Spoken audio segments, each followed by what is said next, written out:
Siempre nos tratan bien. Las autoridades tienen interés por los trabajos que se hacen en agricultura ecológica, lo cual es mucho de agradecer porque no pasa en todos los sitios. Y también pues estoy muy contenta de haber visto a Juan, habéis visto lo bien que habla, lo bien que lo hace todo, pues estoy muy orgullosa porque me lo he criado yo, entre comillas.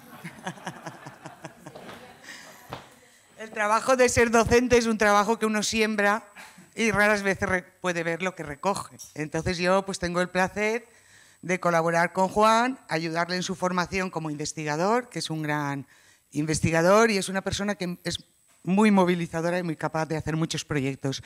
Gracias a él yo me he metido en infraestructuras ecológicas y en viña y lo que voy a hacer es pasaros un poco mis experiencias. Como mi objetivo era más hacerlo divulgativo, entonces voy a hablar al final de proyectos que estoy haciendo, pero de las conclusiones generales o de cosas que yo considero que es importante que sepáis si queréis manejar biodiversidad vegetal para controlar las plagas. Mis trabajos están en la red, mi correo electrónico también, y si tenéis cualquier duda al respecto o queréis profundizar más en algún tema, yo estoy abierta a contestar cualquier cosa e iniciar cualquier tipo de colaboración en este ámbito, porque vais a ver que mis trabajos pues son un poco de locura. Mis compañeros entomólogos me ven como la friki porque yo analizo cualquier bicho, analizo la cadena trófica, cuento, pues igual en un trabajo pues se cuentan 100.000 insectos, se clasifican por especies, se dice lo que son, a quién come y empiezo a jugar con interrelaciones. Entonces, pues eso es un poco adelantado al tiempo porque la mayoría de los entomólogos cogen una plaga y su enemigo natural y se entretienen ahí. Entonces, pues mis trabajos son de futuro. Vais a ver que lo que sé es prácticamente nada, aunque soy de las personas de España que más ha trabajado en este tema, para que veáis que es un tema pues complejo, dificultoso y sobre todo os tengo que decir que la mayoría de las cosas las he hecho sin financiación, con colaboración como Bodegas Enguera, que ellos han colaborado también activamente con otros productores que están interesados y afortunadamente en la Comunidad Valenciana en estos 4 años se ha generado un servicio de producción ecológica que ha podido financiar pues, algunos de los proyectos, por ejemplo el proyecto Cooperación que ha comentado Juan, pues es financiado por la Generalitat Valenciana. A mí me han permitido durante 2 años también hacer algunas investigaciones y pues eso es de lo que os voy a contar, lo que sabemos, que como vais a ver es bien poco. Lo primero que quiero remarcar es, y para eso pongo el vídeo, para que veáis que estamos hablando de interacciones muy complejas. Y entonces lo que os quiero enseñar es, por ejemplo, las hormigas. Para las hormigas los pulgones son como para nosotros el rebaño. Se alimentan de ellos y vais a ver cómo las hormigas lo que hacen es a las plagas las ayudan y a los depredadores, a los enemigos naturales, les complican la vida. Y eso es lo que vais a ver en ese vídeo que va a durar un par de minutos. Bueno, esperemos que pase.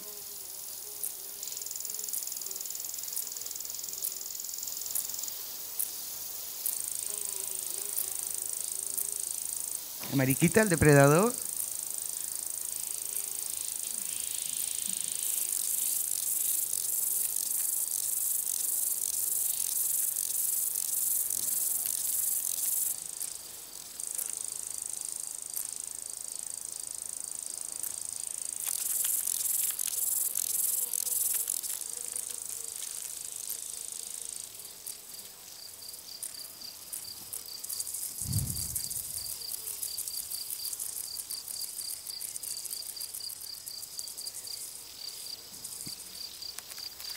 Veis cómo una simple mariquita pues, puede comer muchos. Y las hormigas, fijaros cómo estimulan con las antenas a los pulgones y estos emiten una serie de sustancias azucaradas que les encanta a las hormigas. Como los de Logroño hacerse unos vinos, pues ellos van ahí a los pulgones para tomar estas sustancias azucaradas. Y veis cómo molestan al depredador. Y no le dejan hacer su trabajo. ¿Lo veis ahí? Como con las antenas van estimulando y cogiendo su alimento.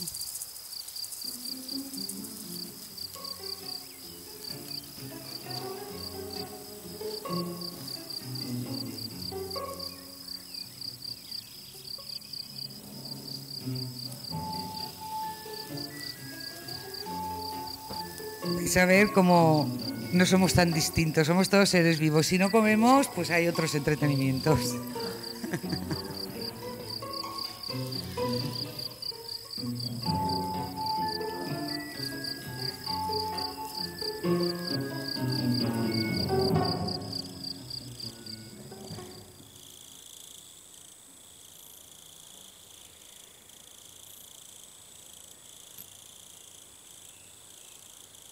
Vale, ya está, lo puedes dejar.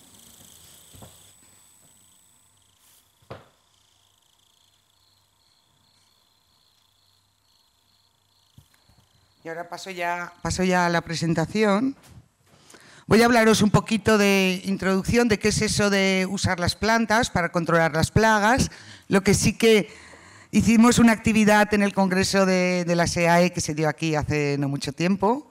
Y yo hice una propuesta de futuro que yo decía que dentro de unos años, yo no sé cuántos, utilizaremos las plantas para controlar las plagas. Conoceremos ya tanto de los ecosistemas, de los agroecosistemas y de la interacción, que seremos capaces de saber poner las plantas adecuadas en la proporción adecuada para que haya ese equilibrio que solemos encontrar en los ecosistemas, donde puntualmente puede haber alguna expansión por condiciones climáticas de alguna plaga, pero rápidamente es regulada. Sin embargo, ahora estamos en el agroecosistema, que las plagas campan a sus anchas y el entorno es complicado para los enemigos naturales.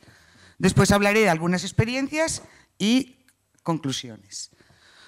Recordar que un viñedo no es solo la viña que está ahí, sino que tiene alrededor de ese viñedo se producen muchas interacciones. Es lo que en ecología hablamos, que hay toda una red trófica de seres vivos que, como veis, están pues asociados a esa producción del viñedo, ¿vale? Eso lo tenemos que recordar. Y por eso, cuando hablamos de infraestructuras ecológicas, lo que hablamos es, pues como veis ahí, de poner otra serie de plantas para poder ayudar a que esa red trófica esté bien estructurada y esté equilibrada, sin que haya excesos por ninguna parte. ¿Qué se usa para poder lograr esto en lo que se llama el control biológico de plagas? Pues usamos unos bichos que son los parasitoides, otros que son depredadores y también utilizamos patógenos. De los patógenos no voy a hablar porque muchos se comercializan como productos, se pueden aplicar y además el aplicado de manera natural de control biológico a través de patógenos se sabe muy poco, ¿vale?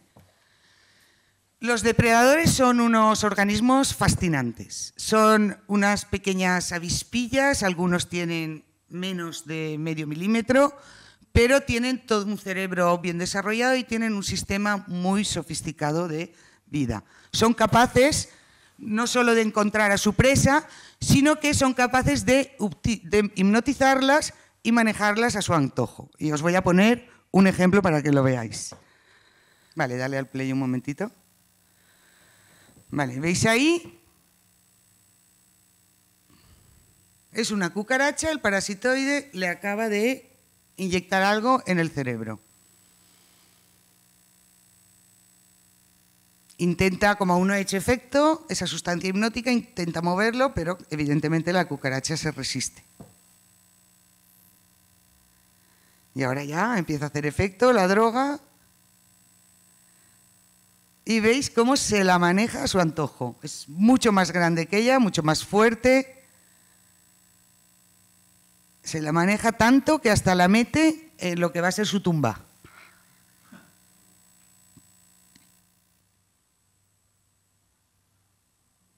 Una vez la tiene ahí, tapa, hace la puesta y tapa el reservorio, ya tiene la cría con su alimento ahí, perfecto hasta que se desarrolle, lo podéis ver. Esas oruguitas son los inmaduros del parásito.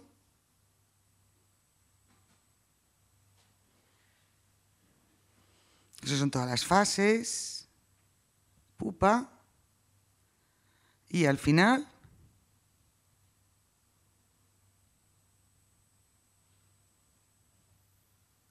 emerge el parasitoide.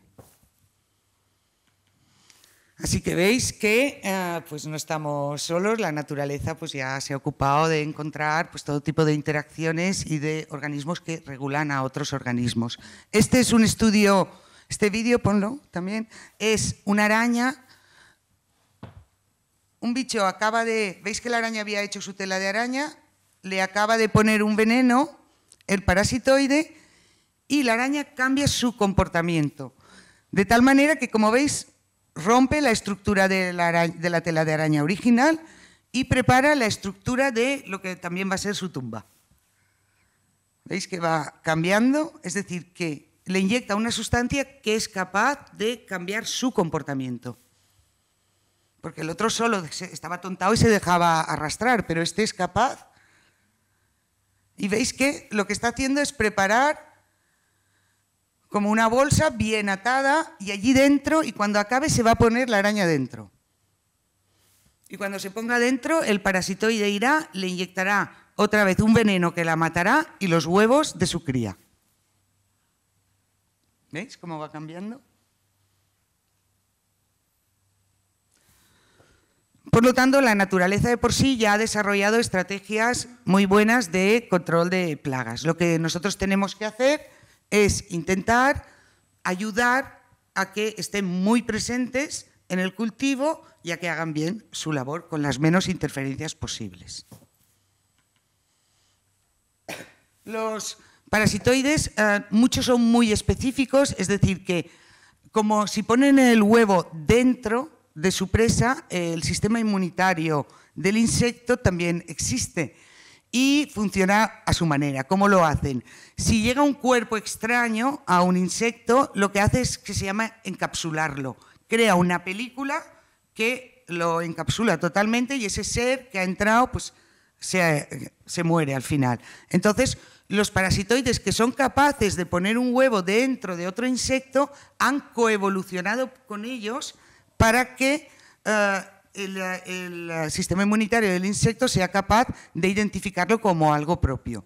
Se les llama endoparasitoides y son muy específicos de, a veces, una sola especie, un parasitoide para una especie. No, perdón. Hay otros que son más generalistas, que son ectoparasitoides, que veis que ya hacen la puesta encima del insecto. Inyectan una sustancia que mata al insecto y además pone una serie de sustancias conservantes, porque imaginaros que ese huevo se va a desarrollar y va a estar el bicho durante 2 semanas comiendo de eso, por lo tanto tiene que estar bien conservado, no se puede podrir. Pues ya veis que estos insectos tan pequeños producen sustancias hipnóticas, producen venenos, producen sustancias conservantes y son realmente unos aliados muy potentes que tenemos. Además, no es un bicho y la plaga y un bicho, sino que se establecen redes tróficas muy complejas donde esos parásitos a la vez también tienen sus hiperparásitos.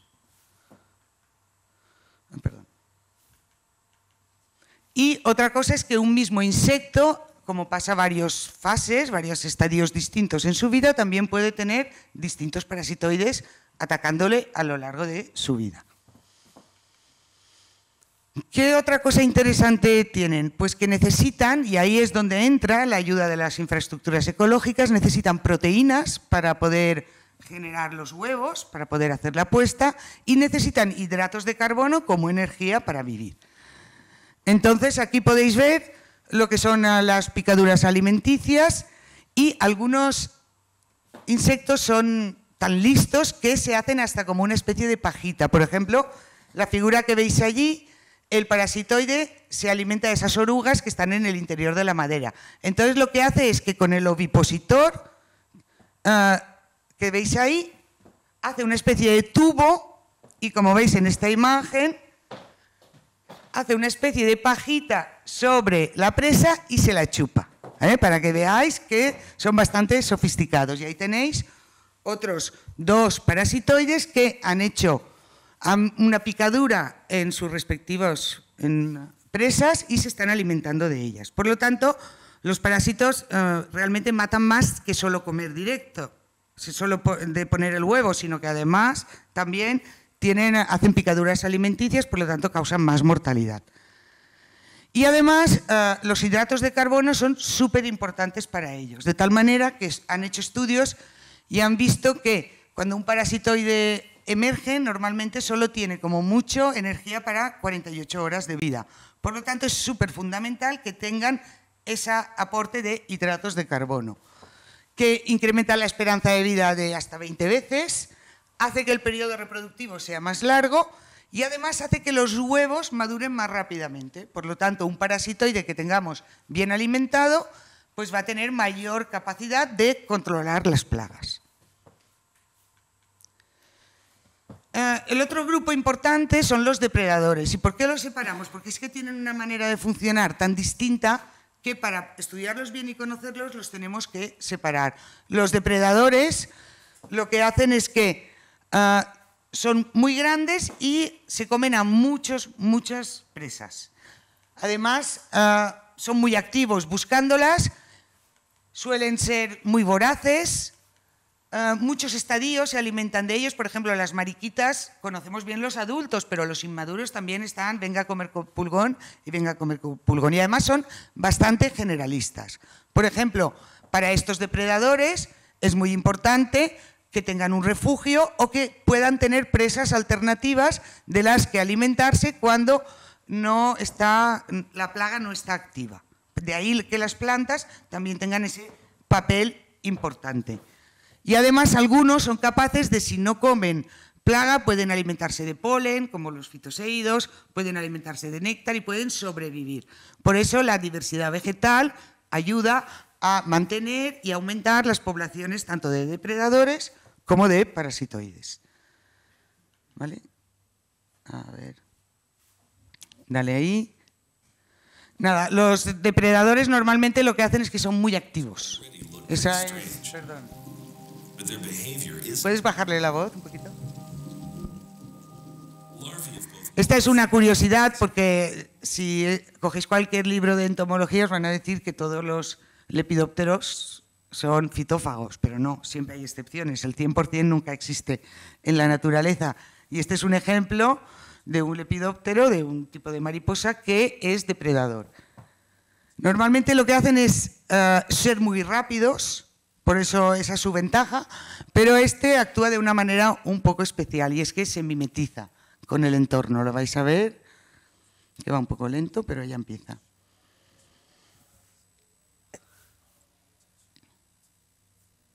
¿Veis? Se queda ahí tieso y quieto, parece una rama, como veis ahí.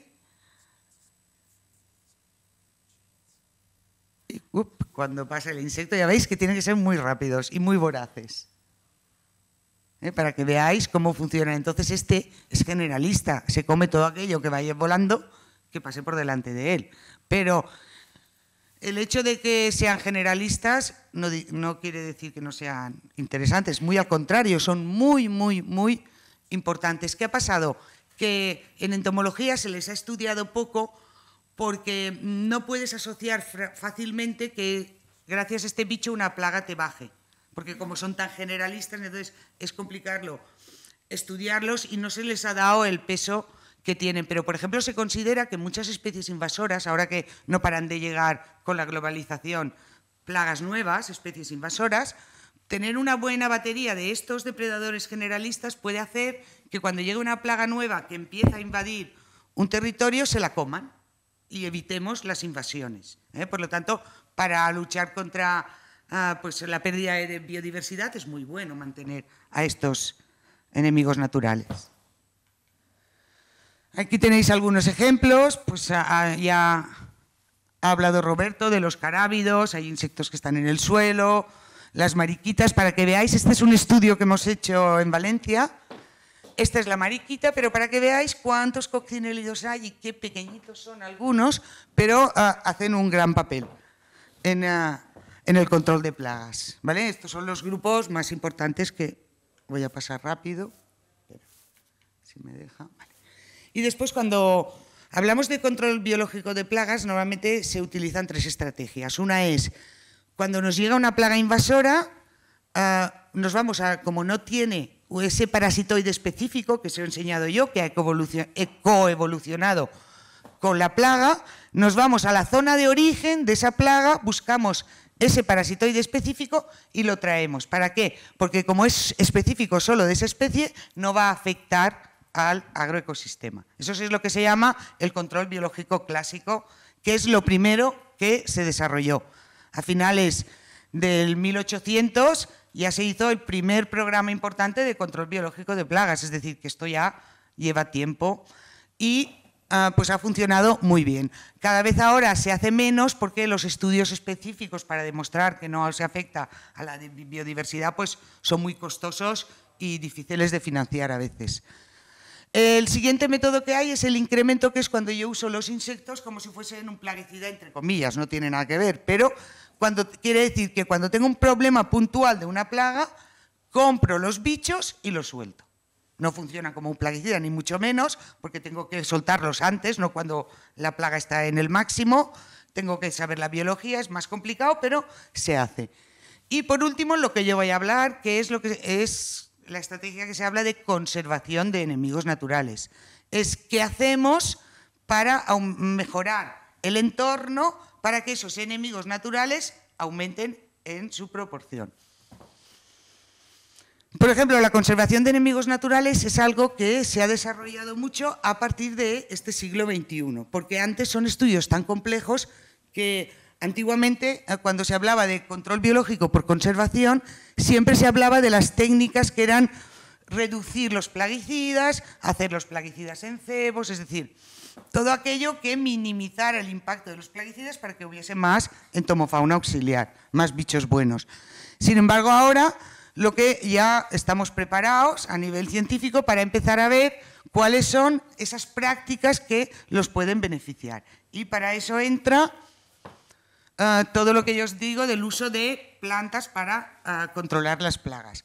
Los americanos, que son buenísimos y todo lo pasan a valor económico, hicieron un estudio y dijeron que todo ese control biológico que se da de forma natural, ¿cuánto ahorro nos supone? Pues han estudiado que supone de 4,5 a 12 billones de dólares en Estados Unidos, es decir, si no estuvieran es lo que nos gastaríamos para controlarlas, y 100 billones mundialmente, y eso cada año, imaginaros. Por lo tanto, a partir de ahora, cuando veáis una pradera así tan maravillosa, con tanta diversidad, lo que tenemos que ver es que nos está ayudando a controlar las plagas. ¿Qué estrategias se usan? Uno es lo que se llama el manejo de hábitat, que ahora se le ha puesto ese nombre de infraestructuras ecológicas, que simplemente es poner plantas o todo aquello que les pueda proporcionar alimento, refugio y atracción a los insectos. Se están haciendo cosas como aporte artificial de alimentos, que os contaré alguna cosita por curiosidad para que lo sepáis, porque las casas comerciales pues van a ir por ahí, por las innovaciones. Ahora que los productos químicos es tan difícil el poder conseguir los permisos para sacar un nuevo producto y tal, se están viendo ya estas alternativas que van a ser lo que en el futuro pues vamos a aplicar. Después, técnicas de cultivo y ecología química. Lo que os comentaba, la diversidad vegetal que proporciona, por una parte, da alimento, con los nectarios, con el polen, habiendo otros insectos que viven en esas plantas pero que no son plagas, pero sirven de alimento a los enemigos naturales, y también les da hábitat. Parece una tontería, pero hombre, un viñedo en invierno, ¿qué hay ahí? Nada. Entonces hay que proporcionar algún tipo de hábitat para que en invierno se puedan quedar, si no se van a ir seguro. Y después también atracción. Han visto que las plantas pueden atraer a determinados enemigos naturales, y eso es lo que nosotros estudiamos también. ¿Cuál es el objetivo? Simplemente comentaros que, por ejemplo, normalmente una plaga plantamos y al cabo del tiempo pues empieza el pulgón, crece muy exponencialmente y normalmente los enemigos naturales llegan aquí en este momento y eso ya llegan tarde y ha hecho parte del daño. Entonces, con lo que se llaman las infraestructuras ecológicas, lo que vamos a hacer es que los enemigos naturales ya estén desde el principio, ¿vale? Por lo tanto, si esta plaga aumenta, van a estar ahí para poder controlarla y que no se alcance ese nivel económico de daño, que es lo que realmente nos importa. ¿Qué es lo último que se está haciendo? Pues, como ha comentado el compañero, que las plantas, que producía plantas para fortalecer plantas y curar plantas, resulta que las plantas se pensaba que bueno, eran seres vivos, pero no se comunican, tal. Bueno, eso Stefano Mancuso, que es un investigador italiano, ya ha demostrado que, al contrario, que las plantas se comunican entre ellas y las plantas tienen su sistema particular de sentir, que no es un sistema nervioso como el nuestro, pero es otro, y además se comunican muy bien entre ellas. Una planta, se ha demostrado que una planta atacada por un insecto manda una sustancia volátil a la planta de al lado y le dice, prepárate que te va a venir el insecto. Y la planta de al lado es más resistente cuando a que el insecto se instale en él. Además, también han demostrado estudios, los últimos estudios que están haciendo, que cuando una planta es picada por un insecto emite unas sustancias que, por ejemplo, atrae a los chinches depredadores. Eso se ha demostrado en Esidiocoris. Entonces, perdón, ¿cuál va a ser el futuro? El futuro va a ser que se van a desarrollar ese tipo de sustancias y se aplicarán. En vez de aplicar el plaguicida, aplicaremos la sustancia que atrae a los depredadores o la sustancia que fortalece a las plantas, que en parte pues, es lo que el compañero ha estado estudiando de los productos que ellos desarrollan. Entonces, por ejemplo, también yo he estado leyendo que los nectarios, que tienen muchas plantas, se dice que ha sido una adaptación evolutiva de las plantas para atraer a los parasitoides y a los depredadores. Porque así van por las sustancias azucaradas y ya se quedan y se comen los bichos que a ellas les molestan. Por lo tanto, en todo este tipo de sustancias químicas también ha habido una coevolución planta, fitófago, enemigo natural. Y todo eso, como se necesitaba pues, una tecnología muy fina para estudiarlo, no se había hecho, pero ahora ya se está desarrollando con resultados muy interesantes.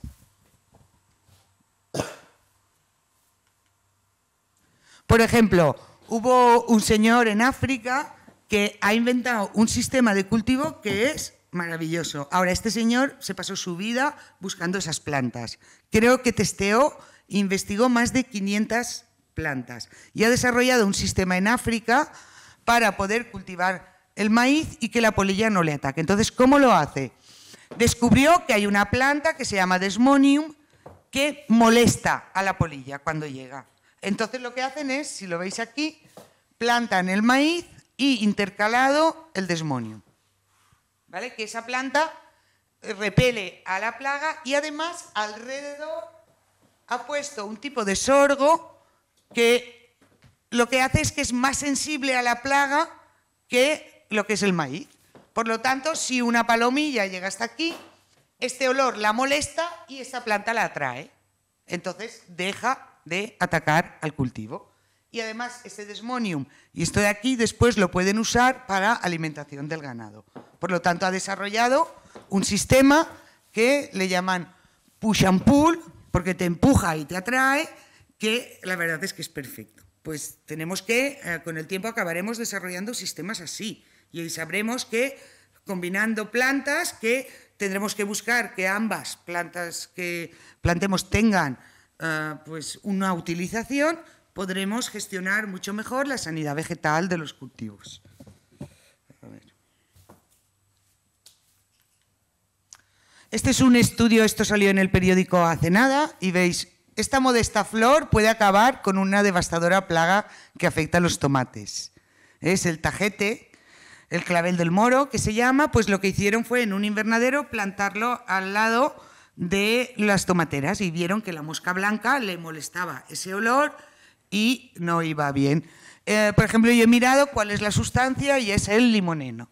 Pues esa sustancia es fácil de producir y puede ser que una vez se investigue, se sepa la dosis, se pueda aplicar a niveles muy bajos y pueda ayudar a controlar la plaga, o se puedan hacer extractos de esta planta y ponerlos por el cultivo para que eviten los ataques de mosca blanca, que ya sabéis que no solo es porque hace daño directo, sino que las moscas blancas transmiten virosis y en muchos invernaderos se tiene tolerancia cero a la mosca blanca. Entonces, si rodeo el invernadero de tagetes, pues igual tengo menos problemas. Esa es la historia que os contaba, que repelen que cuando una planta es atacada emite unas sustancias que hace que la otra planta se vuelva más resistente y además atraiga a los depredadores. Otra cosa que se está usando mucho, y ya hablamos de las plantas como para que alberguen lo que es la entomofauna auxiliar, unas plantas que sean reservorios de esos parásitos y de esos depredadores. Son lo que se les llama las bunker plants. Por ejemplo, las empresas que venden bichos ya te venden un cereal que tiene un pulgón. Este pulgón nunca es una especie distinta, no ataca a las hortícolas y este pulgón ya viene cargado de parasitoides. Por lo tanto, se deja en el invernadero y cuando aparece el pulgón ya están los parasitoides y controlan la plaga. A mí me estaba contando, y además es curioso que fue una conferencia que di para trabajadores de la empresa Bayer, y ya me contó uno de ellos que en muchas zonas ya se planta un cereal. En las berries, por ejemplo, que tienen muchos problemas de pulgones. Además, si un pulgón pincha una berry, todo ese pulgón ya no se conserva, no lo pueden mandar a la comercialización. Entonces, la tolerancia que se tiene es cero. Y ya me comentaba que iba muy bien el plantar en los invernaderos donde tienen las berries el cereal, que va a tener pulgones, tiene parasitoides, y cuando ya llega el pulgón a intentar atacar al cultivo, ya están esos parasitoides para controlar la plaga. Y eso funciona muy bien. En invernadero funciona de maravilla. Aquí y en el otro también es de parasitoides de mosca blanca. Se pone otra especie de mosca que no la ataca con sus parasitoides. Y en el aire libre, pues sí, también conocemos cosas. Sabemos que, por ejemplo, para la tuta, la olivarda va muy bien. Si pones olivarda, están el heterodepredador, el chinche, que va a ir a esa olivarda y se te va a comer la tuta y no va a atacar a tu cultivo. Y también la ocra. Había una persona que hizo cultivo intercalado de ocra y tomate porque le interesaba cultivar la ocra y vio que no tenía tuta. Y a partir de ahí se hicieron pruebas y se vio que si cultivas ocra, que además puedes venderla, también tiene un valor comercial, te puede regular la plaga de tuta. Además, esta misma especie, los franceses vieron que tiene un parasitoide, que veis ahí, que después ataca a la mosca del olivo. Por lo tanto, también se recomendaba poner estas plantas cerca de las plantaciones de olivo. Otra cosa que quiero remarcar y que la verdad es que no he dicho nada, es que la sanidad vegetal siempre empieza en el suelo. Yo coincido cuando Roberto os ha comentado la importancia que tiene el suelo, no solo en agricultura ecológica, sino también en convencional. Y los grandes problemas que tenemos en agricultura convencional, porque el suelo está duro, en fin, allí no hay vida, y cualquier plaga que ande por allí, pues nadie se la elimina. Entonces, la sanidad vegetal, desde mi punto de vista de los cultivos, empieza en los suelos. Después ya añadiremos diversidad. Pero la gestión de suelos es muy importante. Además, recordad que muchas plagas pasan una fase en el suelo. Entonces, si pasan una fase en el suelo y hay muchos bichos, hongos, bacterias, etcétera, que lo eliminan, pues dejaremos de tener plaga. Y eso se ha demostrado en una plaga que se llama Pezzothrips kellianus, que es un trip. En Australia se ha demostrado. Los suelos con materia orgánica no tienen la plaga porque tienen un ácaro depredador, y los suelos en convencional, en no laboreo, con abono químico y tal, tienen muchos problemas de esta plaga. Por eso ahora está bastante de moda usar los biopreparados de la regenerativa y la gestión del suelo que se hace en agricultura regenerativa, y uno de los argumentos que ellos usan es que sus plantas están tan bien equilibradas que no atraen a los insectos plaga, que eso es verdad. Cómo un insecto encuentra una planta y por qué de todo el campo va a una en concreto, pues también es una comunicación química. Entonces, la teoría de la trofobiosis, que es una teoría que surgió en los años 60, pero que realmente pocos han profundizado con estudios científicos serios, argumenta que en las plantas bien estructuradas las proteínas están en complejos y los azúcares también están fijados. Sin embargo, en una planta mal alimentada o con un desequilibrio, con excesos de abonado, lo que se encuentra es que hay muchos aminoácidos libres y muchos azúcares libres que lo que hacen es atraer a las plagas. Y ya sabéis que siempre se ha dicho que un exceso de nitrógeno te atrae mucho a los pulgones, está demostrado.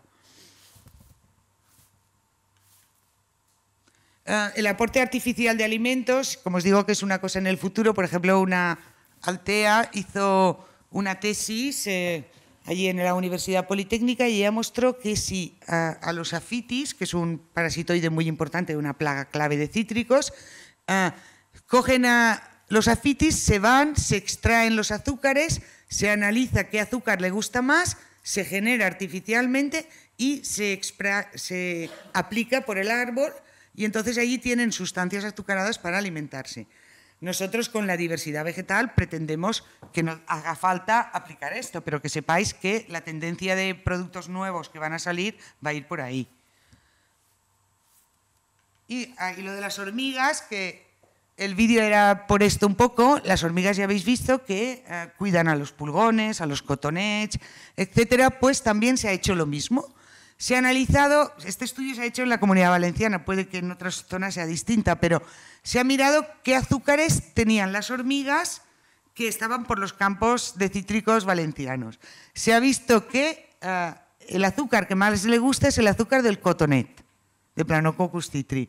Entonces, hay una empresa que está haciendo estudios ha sintetizado artificialmente ese azúcar que le gusta y la idea es, las hormigas que son imposibles de eliminar ni de gestionar y son una parte importante del ecosistema. Entonces, lo que hacemos es vamos a distraerlas.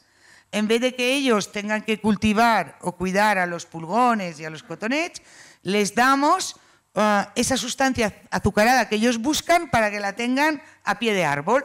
Y entonces ya no suban al árbol, ni dispersen la plaga, ni luchen contra los enemigos naturales, etc. Y eso, pues como veis, ahí abajo hay un dispensador. También se están haciendo experiencias y los resultados son muy interesantes. Nosotros hemos hecho estudios de que si tú impides que las hormigas suban a los cítricos, no tienes plagas, no tienes cotonets, no tienes pulgones. Ahora, si tú las dejas, vas a tener, porque ellos las llevan de un sitio a otro y las cuidan como nosotros cuidamos nuestros rebaños. Otra cosa, por ejemplo, que se hace si cultiváis cereal, en Inglaterra ya es una técnica que está aplicada, es hacer una zona de refugio, porque si tú tienes hectáreas que pones cereal, ¿dónde se puede refugiar la fauna auxiliar? Entonces los carábidos, que son insectos del suelo, ellos han demostrado que si dejan esas bandas que veis ahí en el cultivo, cada X metros, las dejan ahí se refugian los carábidos y después se van a comerse las plagas de los cereales. Entonces, por ejemplo, en Inglaterra ya forma parte de su sistema de cultivo el dejar lo que se llaman esos bancos de carábidos.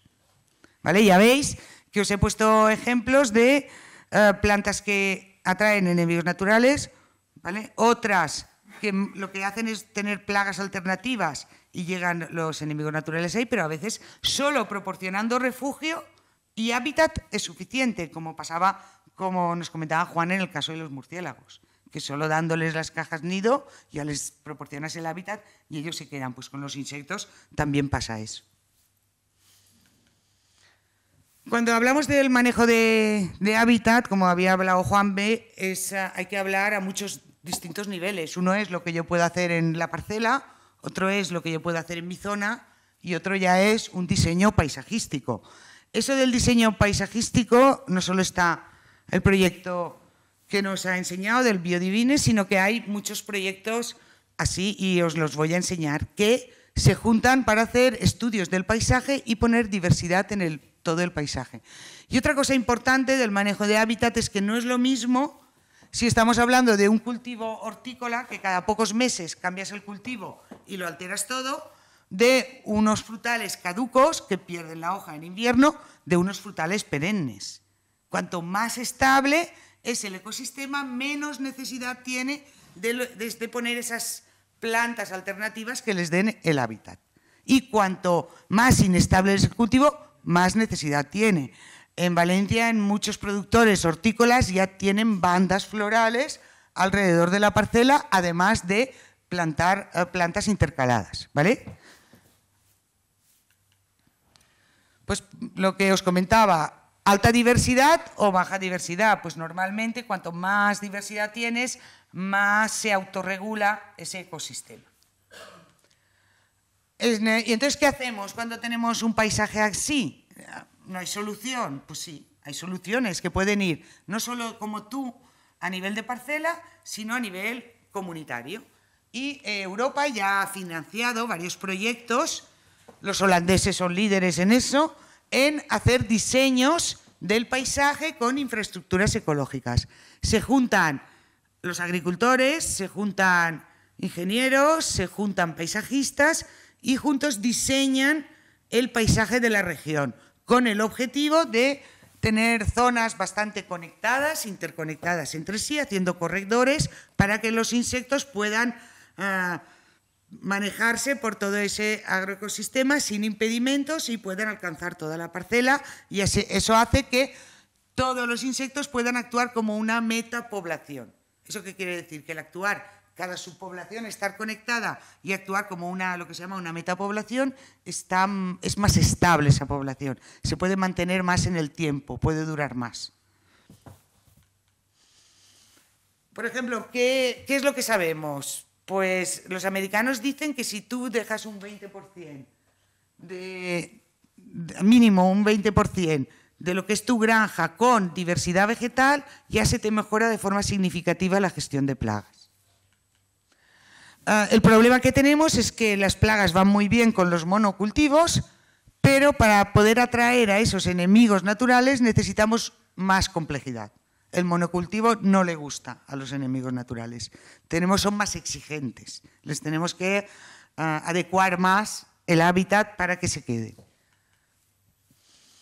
¿Qué es lo que se usa? Pues desde los policultivos, como ya se han comentado aquí anteriormente, cubiertas vegetales, bandas laterales, rotaciones, bordes de cultivo, corredores ecológicos y también reservas o islas de biodiversidad, que son, si tú tienes un espacio natural cercano, eso es una isla de diversidad y puedes hacer un corredor ecológico que lo conecte a tu parcela.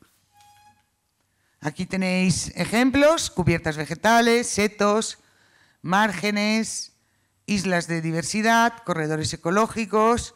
Por ejemplo, este de márgenes herbáceos, esa es una foto de Bodegas Enguera, del proyecto en el que trabaja Juan. Y aquí ya también tengo que remarcar una cosa que lo diré después, y es: nuestra agricultura tiene que tener un valor añadido.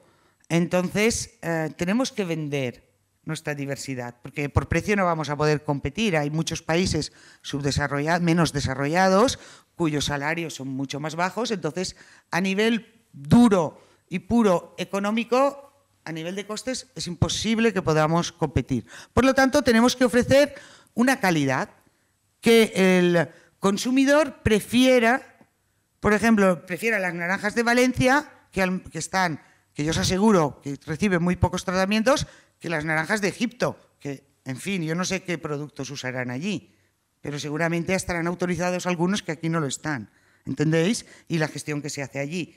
Entonces, hay que también dar ese valor añadido a la agricultura, y el poner diversidad hace que las granjas también que las parcelas sean mucho más atractivas. Entonces yo me imagino que vienen unos consumidores alemanes muy concienciados ambientalmente y llegan a Bodegas Enguera y ven la cantidad de vegetación, se les explica que se está usando para ayudar a la gestión de plaga, porque aunque es en ecológico no quieren ni usar productos en ecológico, y yo pienso que eso da un valor añadido.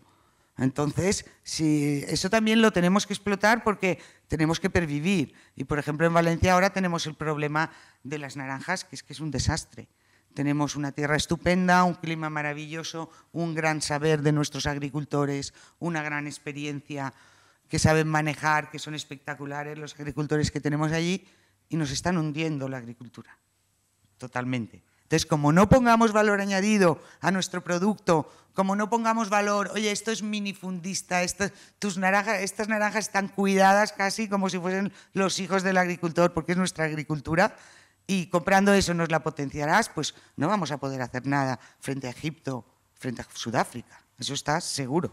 Y vamos a destruir nuestra agricultura. ¿Y qué vamos a ser? ¿Un país de camareros? ¿Solo?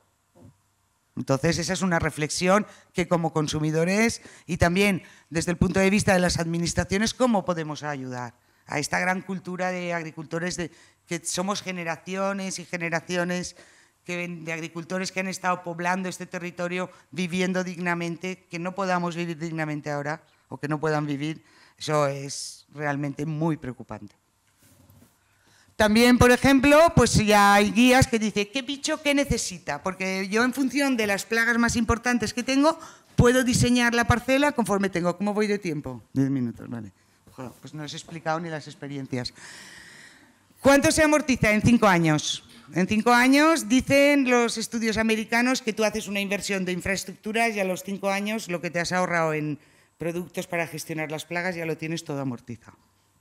Hay que hacer estudios específicos aquí, pero no se han hecho. Y esto lo voy a pasar. ¿Cómo se hace? De fuera adentro siempre. Es cuando me preguntan, ¿y yo cómo empiezo? Primero, rodea tu finca de una banda de setos que ya te demarque el territorio.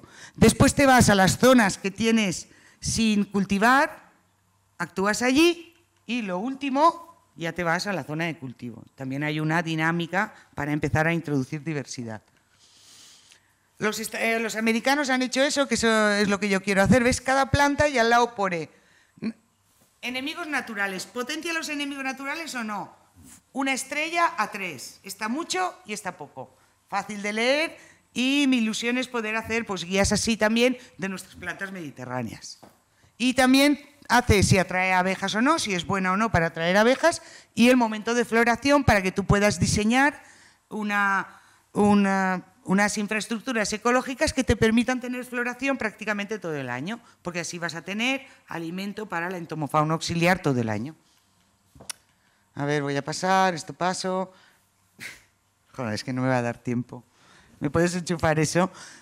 Esto sí que es importante comentaros, que las cubiertas vegetales, como lo comentaba yo en el café, en el año 2018 han hecho un estudio a nivel global y de todo el mundo, ¿vosotros sabéis cuál ha sido la región que más eventos climáticos extremos ha tenido de todo el mundo? Ha sido Europa. Es decir, que esos eventos climáticos extraordinarios se van a repetir. En Valencia estábamos en el congreso de la SEAE y me mandó Juan unas fotos de la universidad que de entre los ladrillos el agua del suelo iba saliendo. Cayeron 400 milímetros en 2 días. Lo que cae prácticamente en un año, cayeron en 48 horas. Igual ya no vuelve a llover en todo el año. Entonces tenemos que aprovechar esa agua que nos cae. ¿Y qué pasa si tenemos suelos desnudos, compactados, con no laboreo? Pues pasa esto. ¿Habéis visto? ¿Veis? El agua se encharca, el agua va rodando, se va por las carreteras y este es un chico que tiene regenerativa. ¿Veis? Toda el agua se ha infiltrado. Ha caído lo mismo en un sitio que en el otro. Entonces, no solo estamos hablando del valor de mejorar la gestión de plagas, no solo estamos hablando del valor añadido, de poner más diversidad y dar ese valor añadido a nuestras fincas biodiversas para la hora de comercializar eso, sino que además estamos haciendo fincas más resilientes al cambio climático. Y la ONU ya lo ha dicho, la agroecología interesa potenciarla porque aumenta la resiliencia al cambio climático y el cambio climático lo tenemos aquí. En hortícolas se usa mucho la lobularia, se planta a la vez que se planta lo que sea, el pimiento, el calabacín o lo que sea para controlar los pulgones. Así no se tiene pulgones. Ya lo hacen de forma intensiva. A ver, en Gera hemos hecho muchos estudios llevamos ya varios años intentando ver qué plantas ponemos para mejorar la gestión del mosquito verde. El mosquito verde tiene unos parasitoides así de pequeñitos que miden 0,5 milímetros y eso es lo que estudiamos. Cuando empezamos no teníamos ni idea de qué plantas podíamos hacer y empezamos a estudiar muchas que tenéis ahí. Lobularia, aquilea, lavandas, salvia, romero. ¿Qué criterio de elección elegimos? Pues el que buenamente poníamos, según la bibliografía, según estudios previos nuestros, y hay cosas que hicimos bien y cosas que acertamos y cosas que no. ¿Qué es lo primero más importante? Gracias a poner las infraestructuras ecológicas hemos pasado de 0 parasitoides que había en la finca a ya tener parasitoides en el viñedo. Es decir, que solo plantando esa diversidad hemos conseguido atraer el parasitoide que antes no estaba. Eso ya es un gran logro. Es decir, manejando plantas puedes manejar los bichos que tienes en la parcela. Pero ¿cuál es el problema que hemos visto? Que, como veis, esos son las especies. Estos son distintos parasitoides. El más importante es este es el segundo. Esto es en la banda floral y este es en el viñedo al lado. ¿Qué pasa? Que los parasitoides los hemos atraído, pero se nos quedan en el viñedo. Entonces, se nos quedan en las bandas florales. Entonces, ¿cómo hacemos que pasen al viñedo?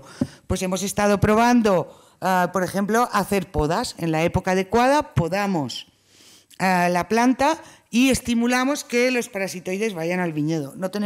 Acabamos de hacer la experiencia, pero aún no hemos analizado los resultados. No sé cómo irá, ¿vale? Pero lo que sí que os tenéis que quedar es que con determinadas especies de plantas hemos conseguido atraer parasitoides que antes no estaban en la finca.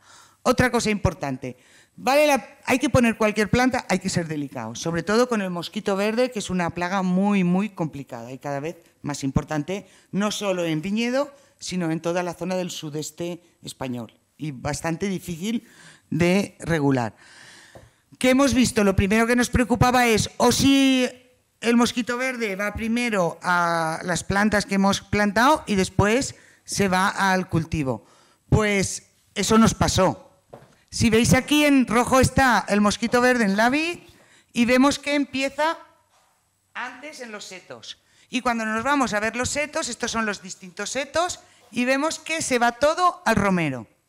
Entonces, hemos tomado la decisión de que el romero, como no alberga demasiados parasitoides, por si acaso nos aumenta de alguna manera los niveles de plaga o mejora que el mosquito verde aumente, pues lo vamos a quitar. Y ahí veis, aquí lo tenemos, el romero y la lavanda. Había toda una serie de bandas florales que rodean al viñedo y como después ya lo hemos quitado, y se van a plantar otras especies. Y aquí con esta foto, no creo que tengo otra. Otra cosa que hemos calculado, ¿qué es mejor? ¿Poner yo las plantas alrededor y dentro de la finca o aprovechar esas zonas de diversidad que tengo al lado? Entonces, en conclusión, nosotros lo que hemos visto es que en general las zonas de vegetación natural tienen más bichos, más enemigos naturales, pero en el caso específico de los parasitoides del mosquito verde son mejores las bandas florales. Si veis aquí, en las bandas florales tenemos, por cada mosquito y medio tenemos un parasitoide, ¿vale? Lo que pasa es que la tenemos que pasar al viñedo. Y en lo que es la rambla tenemos, por cada 5 mosquitos, tenemos un parasitoide, ¿vale? Eso no quiere decir que no sea interesante, pero en el caso del viñedo nos interesa el poner esas bandas florales alrededor. A ver, perdón. Y esa es la foto que también estamos haciendo cosas con cubiertas vegetales. Aquí hay riego de apoyo, por lo tanto cositas podemos hacer. Y esa foto es la que yo quería poner. Y os digo, yo soy un consumidor alemán y a mí me enseñan una foto de este viñedo y yo digo, oye, yo quiero este vino. Pudiendo elegir cualquier vino ecológico, prefiero este. ¿Por qué? Me gusta el entorno, paisajísticamente es más bonito y tiene más diversidad. Entonces eso también se tiene que saber explotar.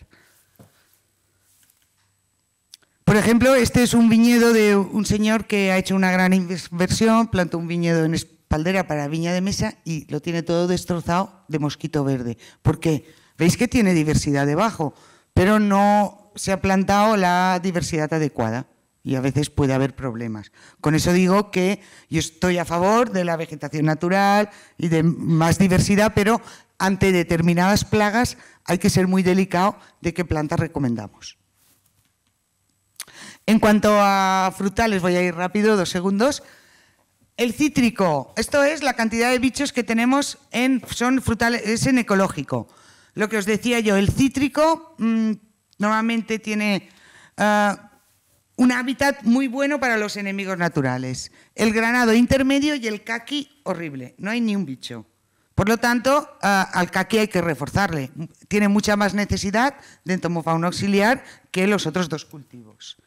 Por ejemplo, esto es una foto de en agosto, en un cítrico, una semana se llena de bichos, y el otro es en caqui convencional, en mes de agosto, que es cuando más bichos hay, un mes. Ni un solo bicho, podéis ver allí. ¿Os dais cuenta de la gravedad del problema? Entonces esto hay que cambiarlo, porque si no hay, en ese entorno, plaga que llega, plaga que se hace la reina, y eso está pasando en el cultivo del caqui. Han pasado de no tener que hacer tratamientos a tener necesidad de hacer muchos tratamientos, y hay que mejorar esa gestión. Y otra cosa, el impacto paisajístico. No sé si habéis ido a Valencia y os acordáis que Valencia siempre es toda verde, gracias a los cítricos. Pues este es el paisaje que tenemos ahora. Un paisaje que ha cambiado radicalmente. Y esto es nuestro paisaje invernal. Nada, marrón, absolutamente. Entonces, esto hay que cambiarlo. Hemos conseguido, la Generalitat Valenciana nos ha financiado un proyecto de cooperación para empezar a introducir esta diversidad vegetal en agricultores no ecológicos, ya los convencionales. Hay tal necesidad y tienen tan problema con las plagas que ya los convencionales empiezan a estar convencidos. Y hemos convencido y estamos muy agradecidos a Coagri, que es la cooperativa de Alginet con la que llevamos años colaborando, que son espectaculares y son muy avanzados, y si este proyecto funciona bien, pues puede que dentro de unos años ese paisaje tan marrón y tan deprimente, invernal, que tenemos ahora en Valencia, podrá cambiar y al menos tendrá algo más de verde. Otra cosa que quería remarcar, y ya paro, es que si estamos hablando de frutales, son muy importantes los setos, ¿vale? Porque los insectos les gusta mucho el estrato. Es decir, los insectos de las hierbas pues se quedan en las hierbas, los de los arbustos en los arbustos y los de los árboles en los árboles. Entonces, estamos en frutales, nuestras investigaciones han demostrado que poner setos arbóreos y arbustivos es muy importante. Las cubiertas también hacen un gran papel, pero la interacción más natural se da entre el seto, ¿vale? Por lo tanto, no solo hay que poner cubiertas vegetales, sino también setos. Esto paso. Hemos hecho ya, tenemos muchas especies mediterráneas de setos probadas y estoy de acuerdo, nuestras especies autóctonas son las mejores y ya sabemos qué bicho albergan, y cuando nos llega un agricultor y nos dice ¿qué planto de seto en cítricos? Ya sabemos qué recomendarles. El tipo de cubierta vegetal que sea sembrada o silvestre también influye, y según el tipo de cubierta vegetal que tengamos vamos a tener más de unos enemigos naturales que de otros. Por lo tanto, las especies vegetales que usemos en las cubiertas y en los setos también nos van a influir para la sanidad vegetal de toda la parcela. Una cosa que nos decían es que las cubiertas vegetales, cuando nosotros empezamos, es que nada más las siegas, todos los bichos se suben al árbol. Hicimos estudios específicos 2 años, con 3 siegas, y salió que no. En el caso de los cítricos eso no pasa. Y otra cosa es que yo me he inventado un índice midiendo distintas infraestructuras, si tiene setos, si tienen cubiertas, muchas parcelas en las que he estudiado la entomofauna auxiliar. Y podéis ver, lo veis ahí, que a más infraestructuras ecológicas, más enemigos naturales tenemos. Por lo tanto, y ya como conclusión, hay que poner biodiversidad vegetal en las parcelas. No toda sirve, ahí tenéis las conclusiones, no toda sirve, no es poner por poner, a veces podemos causar un problema si ponemos una que nos puede ejercer algún papel importante en algunas plagas, por lo tanto hace falta mucha investigación. Esta investigación no la va a potenciar la empresa privada, sino que, como va a ser un bien común y público, no va a acabar en un producto que se pueda comercializar, tienen que ser las administraciones las que financien, porque si no, no vamos a encontrar financiación de este tipo de investigaciones tan interesantes y tan útiles para todos. Agradecer a todos los que han participado en este proyecto, a la financiación que hemos tenido de la Generalitat y a todos los productores que, como veis, pues han sido muchos, han confiado en nosotros y han puesto parte de sus recursos en llevar a cabo estas investigaciones. A todo mi equipo, a toda la gente que pasa por el laboratorio y muchas gracias por su atención.